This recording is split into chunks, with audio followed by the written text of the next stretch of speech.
کل قیامت کے دن ایک عورت 4 مردوں کو جہنم میں لے جائے گی۔ عرض کیا گیا وہ کیسے؟ فرمایا ایک عورت کو حکم ہوگا جہنم کا تو وہ عرض کرے گی مالک میرے باپ کو بلایا جائے۔ باپ کو بلایا جائے گا، یا اللہ یہ میرا باپ ہے، میں اس کی بیٹی، میری تربیت کا جوہر اس کے ہاتھ میں تھا، آج جن بدکاریوں اور گناہوں کے سبب جہنم میں جا رہی ہوں اس کا ذمہ دار یہ ہے۔ وہ باپ جس نے اپنی بیٹی کو سب کچھ دیا، اپنی اولاد کی تعلیم کے لیے اپنے پلاٹ بیچ دیے، جائیدادیں فروخت کر دی، نہیں دیا تو دین نہیں دیا، کل قیامت کے دن وہ اللہ کے حضور کیا جواب دے گا؟ ارشاد ہوگا اسے بھی پکڑو، اس کے باپ کو بھی پکڑو اور جہنم میں لے جاؤ۔ عرض کرے گی نہیں مالک میرے بھائی کو بلایا جائے۔ بھائی کو بلایا جائے گا، مالک یہ میرا بھائی ہے، میں اس کی غیرت تھی، میں جن راہوں پہ چل کر کے تیرے عتاب اور تیرے قہر و غضب کی حقدار بنی اس کا ذمہ دار یہ ہے، اگر یہ مجھے روکتا، اپنی آبرو کی حفاظت کرتا، اپنی ناموس کا پہرا دیتا تو میں ان راستوں کی مسافر کیسے بنتی؟ میری خرابی کا ذمہ دار یہ ہے۔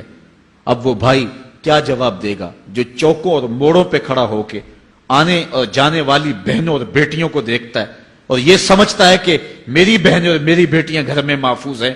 وہ قیامت کے دن کیا جواب دے گا؟ ارشاد ہوگا اسے بھی پکڑو، اس کے باپ کو بھی پکڑو، بھائی کو بھی پکڑو، جہنم میں لے جاؤ۔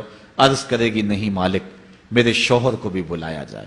بلایا جائے گا، مالک یہ میرا شوہر ہے اور میں اس کی بیوی، میری تربیت کا جوہر ماں باپ کے بعد اس کے ہاتھ میں تھا اور اس کے پاس طلاق کی دھمکی ایسی چیز تھی، مجھے جو چاہتا منواتا اور جس انداز میں ڈھالنا چاہتا مجھے ڈھال لیتا، لیکن اس نے مجھے کبھی راہ حق کی طرف نہیں بلایا تھا۔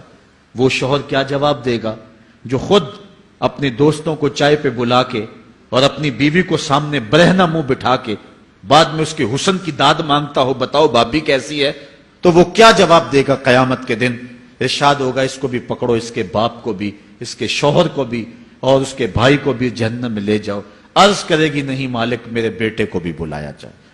بیٹے کو بلایا جائے گا، مالک یہ میرا بیٹا ہے، میں اس کی ماں ہوں، میرے سینے میں اس کے لیے تڑپتی ہوئی ممتا تو نے رکھی تھی، یہ روٹھ جاتا تو زندگی اجاڑ ہو جاتی، جو بھی چاہتا ضد کر کے منوا لیتا، مجھے کسی کے گھر کے برتن بھی مانجنے پڑے تو میں نے اس سے بھی گریز نہیں کیا، اس کی ہر فرمائش کو پورا کیا، اپنا زیور بیچ کے اس کی تعلیم مکمل کروائی۔ اگر یہ ضد کرتا کہ امی آپ نماز نہیں پڑھتی، میں آپ کے ہاتھ کا کھانا نہیں کھاؤں گا، امی آپ یہ عمل کیوں کرتی ہیں، یہ شریعت میں جائز نہیں ہے، تو میں جو ہے وہ کھانا نہیں کھاؤں گا، تو کیا میری ممتا مجبور نہ ہو جاتی؟ اس نے ساری زندگی کیا مجھے اس کے بارے میں کوئی کہا تھا، نیکی کی طرف بلایا تھا، بدی سے روکا تھا؟ جس بیٹے نے اپنی ماں سے ہر ضد پوری کروائی ہو تو اس نے صرف دین کے بارے میں کوئی ضد نہیں کی ہے، تو وہ کل قیامت کے دن کیا جواب ہوگا؟ ارشاد ہوگا اسے بھی پکڑو، اس کے باپ کو بھی پکڑو، اس کے خاوند کو بھی پکڑو، بھائی کو بھی پکڑو، بیٹے کو بھی پکڑو اور 5 کو گھسیٹ کے جہنم میں لے جاؤ۔ فرمایا ایک عورت 4 مردوں کو قیامت کے دن جہنم میں لے جائے گی۔ اس لیے میں اور آپ آج دیکھ لیں کہ ہمارا آخرت کا معاملہ کیا ہونے والا ہے اور ہم نے اس دنیا کے اندر کس طرح اپنی حفاظت کرنی ہے۔